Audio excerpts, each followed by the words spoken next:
transnational corporations have a long and dark history of condoning tyrannical governments. Is it narcissism that compels them to seek their reflection in the regimented structures of fascist regimes?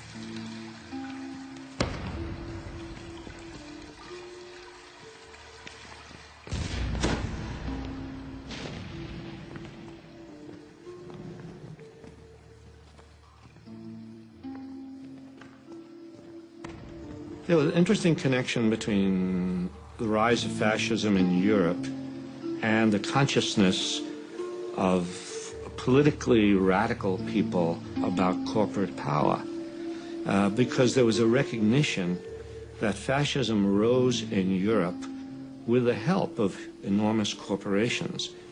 Mussolini was greatly admired all across the spectrum. Business loved him. Investment shot up. And suddenly when Hitler came in Germany, the same thing happened there. Investment shot up in Germany. He had the workforce under control. He was getting rid of dangerous left-wing elements. Investment opportunities were improving. There was no problems. These are wonderful countries. I think one of the greatest untold stories of the 20th century is the collusion between corporations, especially in America, and Nazi Germany. First, in terms of how the corporations from America helped to essentially rebuild Germany and support the early Nazi regime, and then, when the war broke out, figured out a way to keep everything going. So General Motors was able to keep Opel going, Ford was able to keep their thing going, and companies like Coca-Cola, because they couldn't keep the Coca-Cola going, so what they did was they invented Fanta Orange for the Germans. And that's how Coke was able to keep their profits coming in to Coca-Cola. So when you drink Fanta Orange, that's the Nazi drink. That was created so that Coke could continue making money while millions of people died. When Hitler came to power in 1933, his goal was to dismantle and destroy the Jewish community. This was an enterprise so fast that it required the resources of a computer. But in 1933, there was no computer. What there was the IBM punch card system, which controlled and stored information based upon the holes that were punched in various rows and columns. Naturally, there was no off-the-shelf software as there is today. Each application was custom designed, and an engineer had to personally configure it. Millions of people of all religions and nationalities and characteristics went through the concentration camp system. That's an extraordinary traffic management program that required an IBM system in every railroad direction and an IBM system in every concentration camp.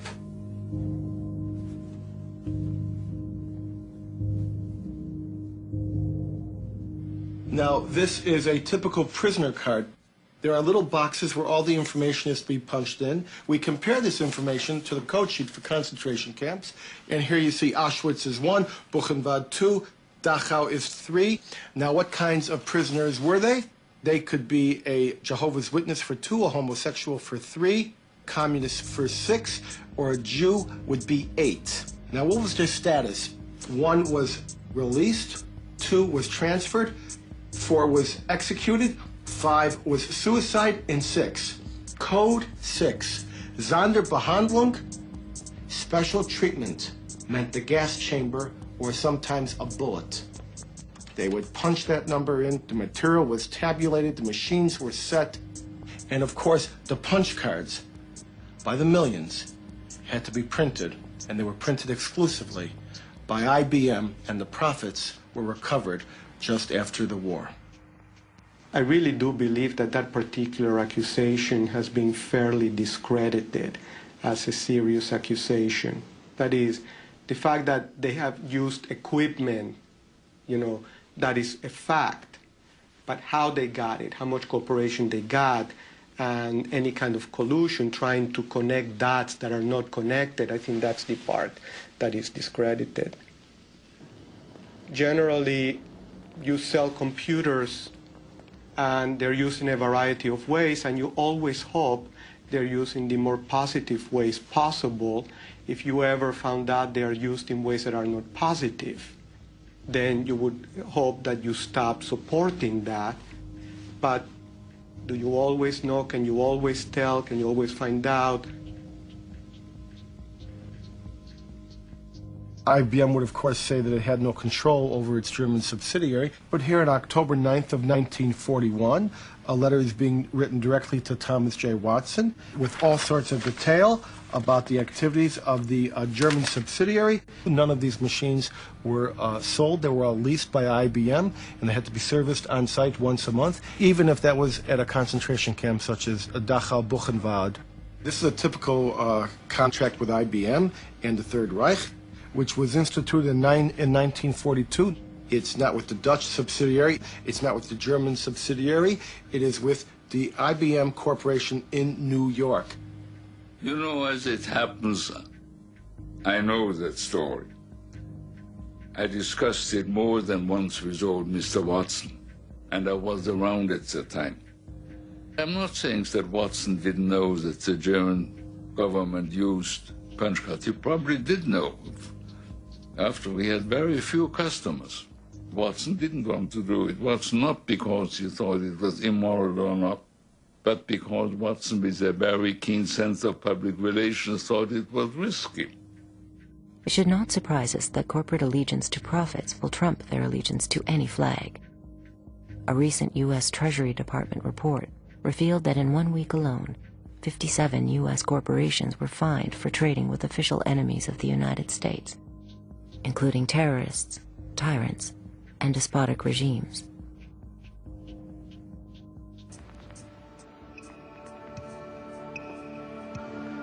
You can roughly locate any community somewhere along a scale running all the way from democracy to despotism. This man makes it his job to study these things. Well, for one thing, avoid the comfortable idea that the mere form of government can of itself safeguard a nation against despotism. For big business, despotism was often a useful tool for securing foreign markets and pursuing profits.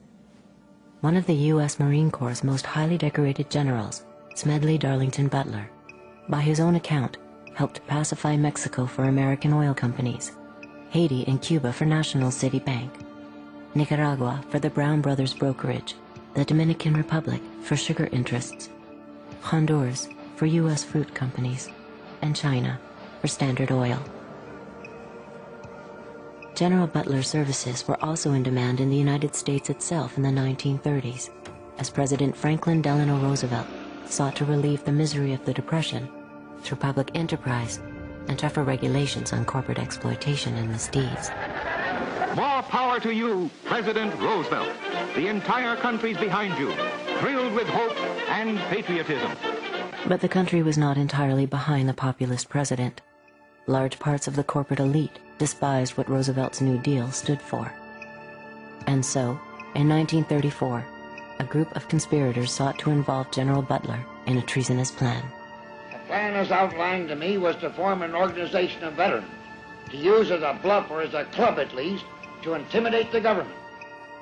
But the corporate cabal had picked the wrong man. Butler was fed up with being what he called a gangster for capitalism.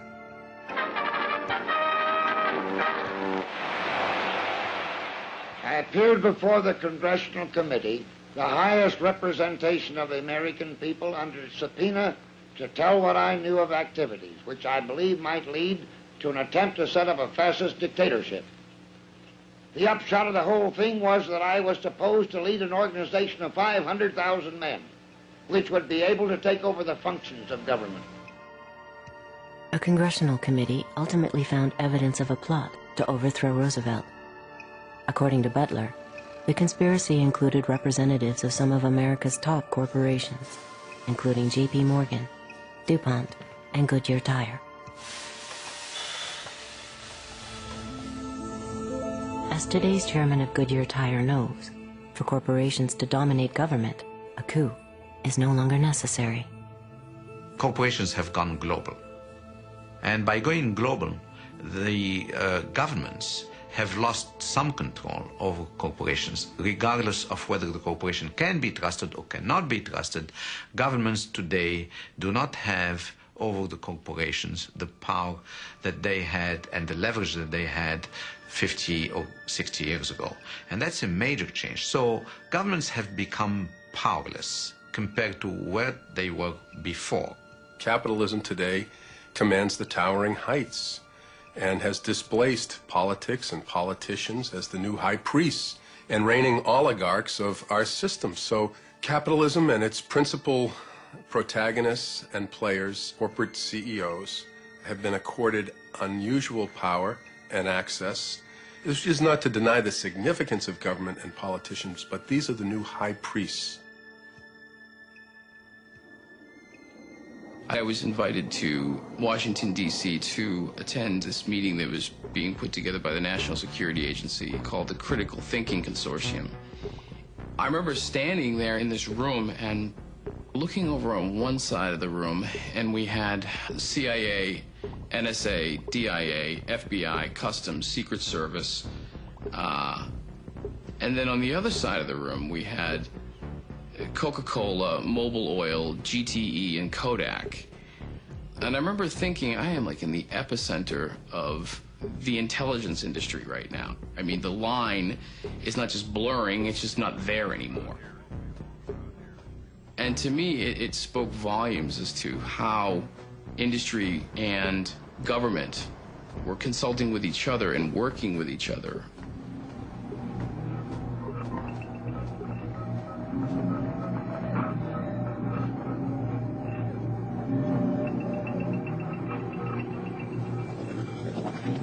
As 34 nations of the Western Hemisphere gathered to draft a far-reaching trade agreement, one that would lay the groundwork to privatize every resource and service imaginable, thousands of people from hundreds of grassroots organizations joined to oppose it. Canada's top business lobbyists and its chief trade representative discount the dissent in the streets. For them, the America's 800 million citizens speak with one voice. Nice to see you. Well done on your strong advocacy of truth, justice, wisdom, and all those things. I was looking yesterday at the statements at the inauguration, the opening ceremony. What an extraordinary progress over the last 15 years. Absolutely. When you heard such open... A common language. A common language. Yes, and from the most developed to the least, it was extraordinary that now that we see the benefits of trade, more and more people want to buy it. Absolutely. Because we do realize that it helps everyone, from the poorer to the better off. So a lot of these countries are not saying we want to get off, they want to get on. Exactly. So no one wants out. Everyone wants in. Yeah. Anyway, well done. So, thank you. Félicitations. So far, so good. Good.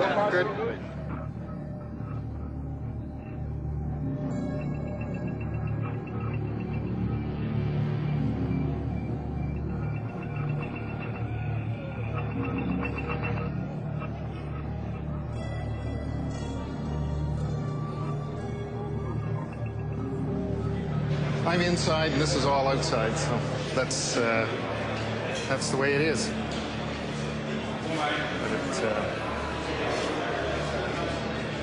So, what do you think when you look at all this? Well, it's. I mean, I think it's too bad that this has erupted.